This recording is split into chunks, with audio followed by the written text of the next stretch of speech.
All right, we're back. Trent's gone now. I thought that kid was interesting as hell. Millennial. It was like my nephew Tinder. Sam. He's got a good head on his shoulders. He does have a good head on his shoulders. Good looking head on his shoulders, that kid. I'm sorry, I'm just He fascinated was by it. wingman. Yeah. I got a question for you. Have you ever hired a PI?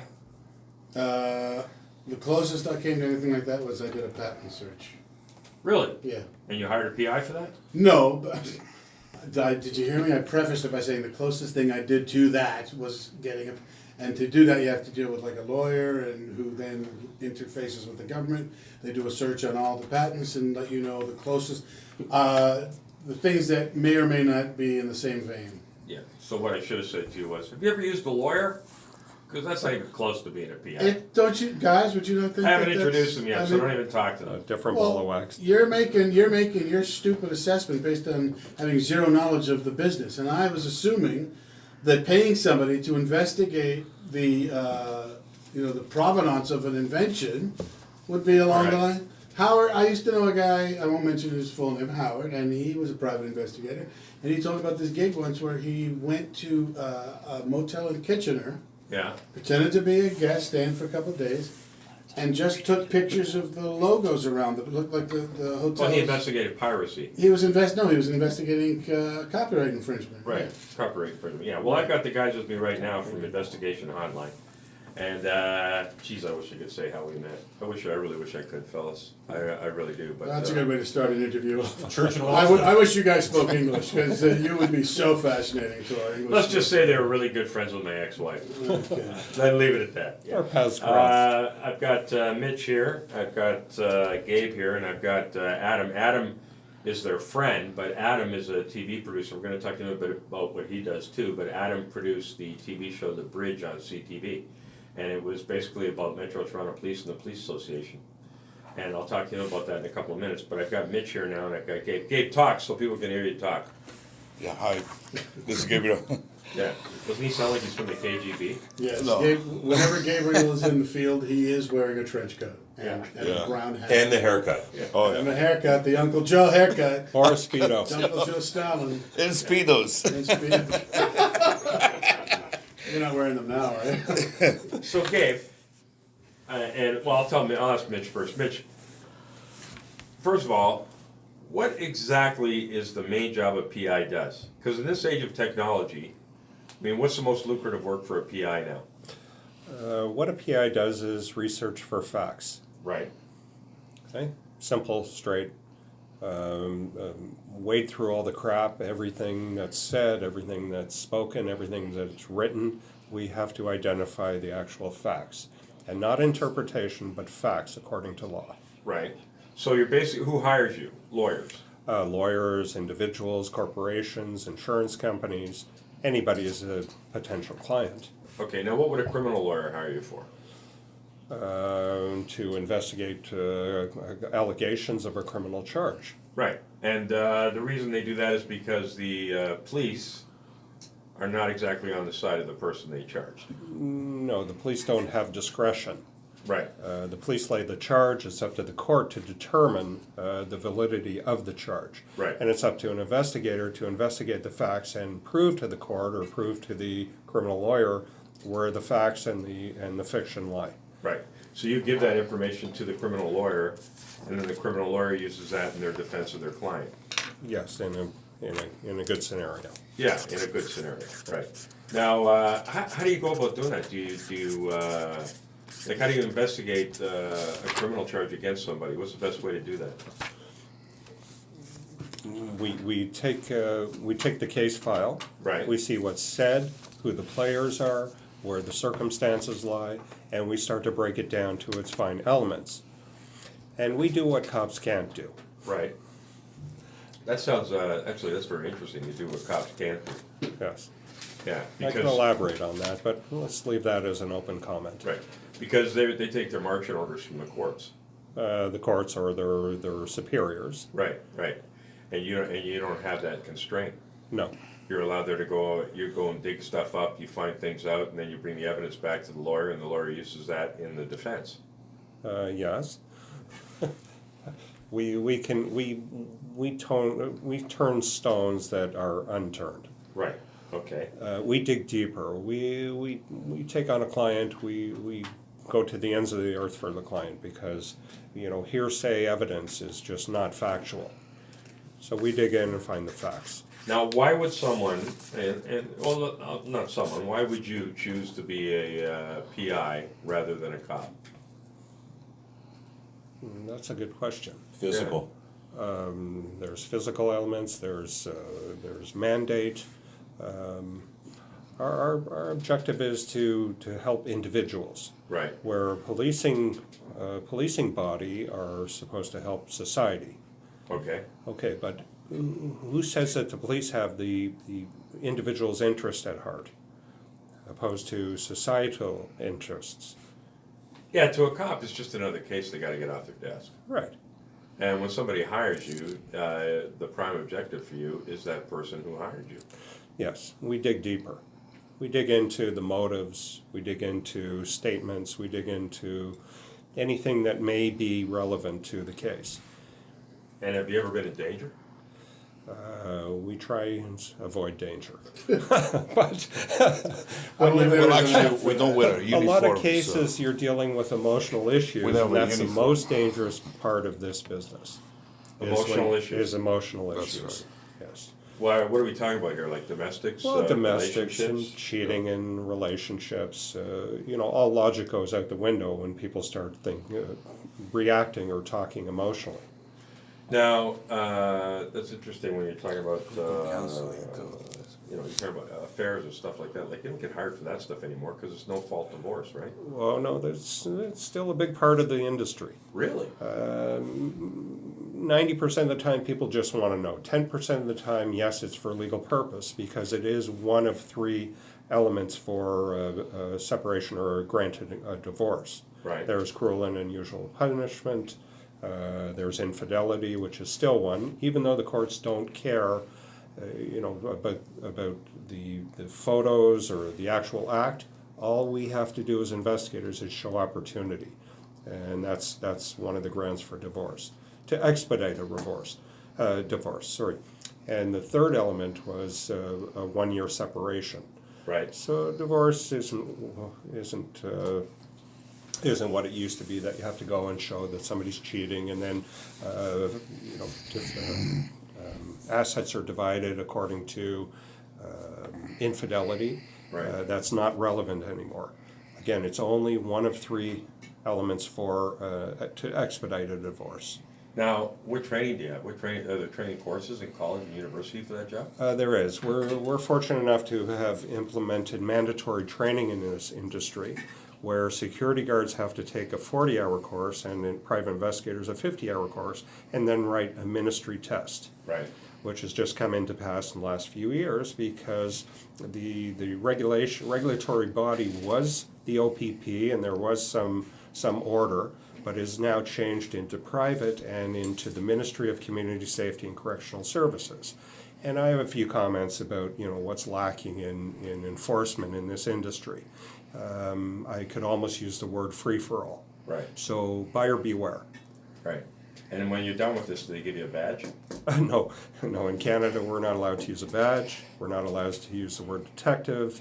We get an identification card Saying you're a private investigator. saying either a private investigator and or a security guard. Yeah. Now, for corporations, I can take a stab at this. What do? You investigate theft, internal theft, stuff like that? Yeah. Theft, malfeasance, Cyber, forensics. Cyber. There's proprietary information, as you were talking about before, trademark infringement, proprietary information. So I wasn't insane. No, not in this moment. But proprietary information. An employee you get a disgruntled employee, and he wants to go and he wants to, steal the company database or the company client list and go out and start on his own or Right. slander the company. That's become a big element in this industry. And then that gets turned over to a civil lawyer, probably, right? Or could that be criminal as well? It can be criminal, yes, if there's theft of proprietary information or data. Can I ask you a question? Certainly. How problematic? I wish you'd said no. I really do. I wish you'd said no. Okay, go ahead. How problematic is it that in this day and age of Trump, the fact that you are specifically representing the interests of one side or the other of a situation, one party in the aggrieved situation, how difficult is it to fight off the accusations that you're biased because you're being paid by party A to dig up dirt on party B? Well, anybody can assume anything. But how is it harder for you these days? It's challenging. It always has been. Harder these days than days gone by. No, it's the same standard. Okay, good. I think this is a case where the internet, computers, and everything are a boon to you guys, right? They are and they're not. They're used. They can be used equally for propaganda. Yeah. So you got to be It's hard very it's hard to careful. figure out what's been doctrinated. Yeah, don't get me started on internet and virtual space. I mean, the scams and the things that are coming across, people are victimized hundreds of times a day from scams coming from all over the world. Right. Everything from Revenue Canada scams saying that we're going to arrest you if you don't go pay your bill. Norm and Martha were talking about that. They were saying that the Revenue Canada is trying to explain to people, we would not do that. If someone calls you and threatens you, that's not really us. Revenue And Canada. the problem is, how do you send? Would you send them like I guess regular snail mail, or have someone knock on the door? I don't know. No, Revenue None of Canada these- does not call and None of threaten these are- people. I know, yeah. This is not the IRS. This is They're not gonna Revenue come to Canada. the You door. can always We're tell if it's civilized. Revenue Canada, because when you get home, there's a lock on your door, and they've got your house. Yeah, and you don't end the sentence with "Have a nice day." Because this is Canada, we have no paper money. You do hear the sound of a tin cup being grabbed. Did you hear what Adam said? They don't end their conversation with you with "Have a nice day." That's absolutely true, Adam. That's not how Revenue Canada operates. Have a nice day and speak into the roses. More scams. Sorry if I can continue. More scams coming through the pipe are dating sites. People are tugging on women and men's heartstrings to send them money because they're trapped in a country, or they have to pay their tax bill, or they need some money for their next Right. job, and they're going to come and they want to marry you and they love you, and these women fall for it. And We've they're always seen- royalty. You ever notice that? royalty. They're always princes in Nigeria.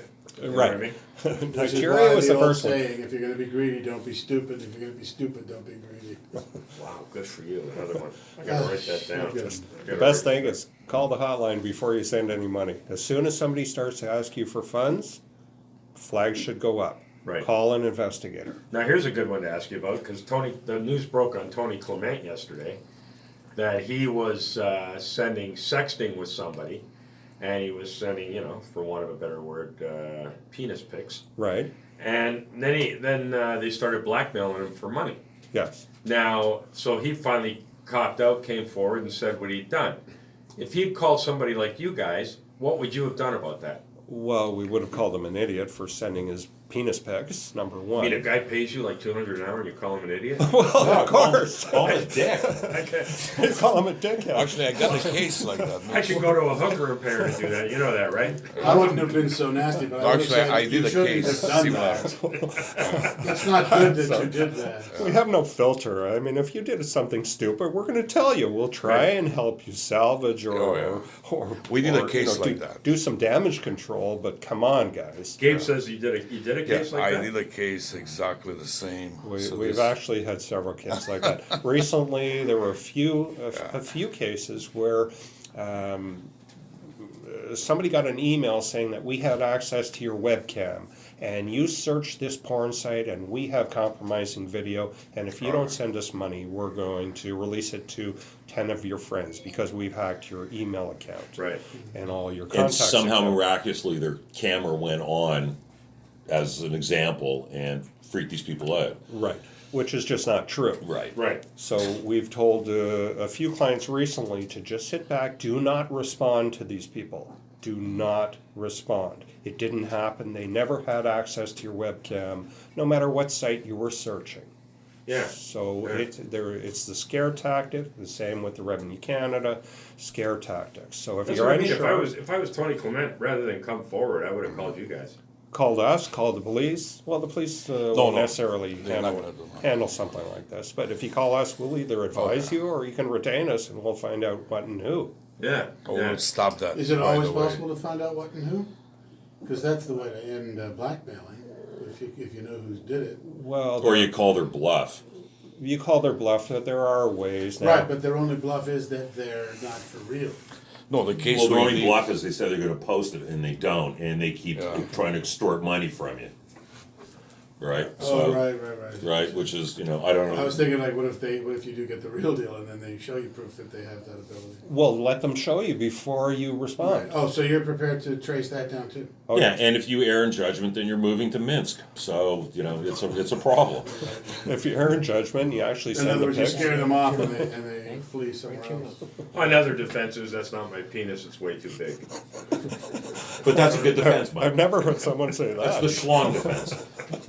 And no one who wasn't telling the truth would ever say that. Am I right? No guy would ever say that. Oh, mine's not that So you're big. safe. No way. Yeah. And something else, you did work for my criminal lawyer, Calvin Barry. Yes. And I didn't meet you guys till after it was all over, but this is something that really fascinated me. They asked me to tell them where I was all the time. They wanted to know my whereabouts.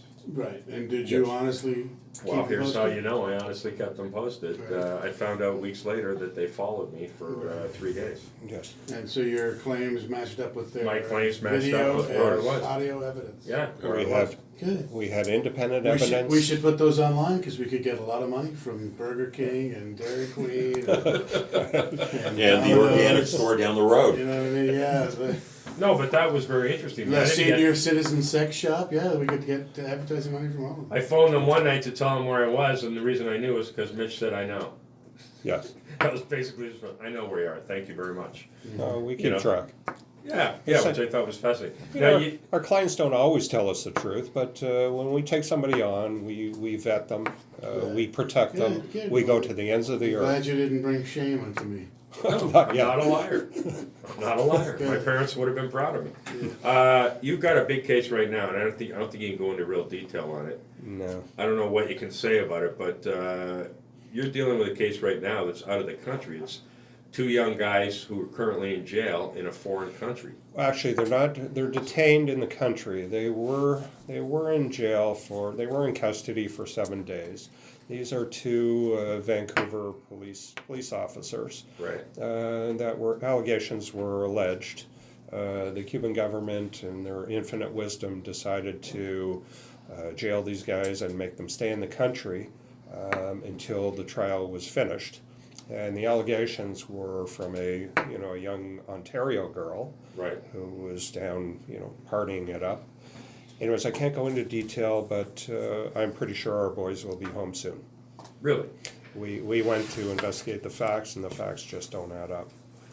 Now, who, when you find out the facts don't add up and it's a foreign government that's communist as well, who do you go to convince? Well, it doesn't matter. Facts are facts, and in a decent society, I guess the facts will eventually come and clear everyone's good name.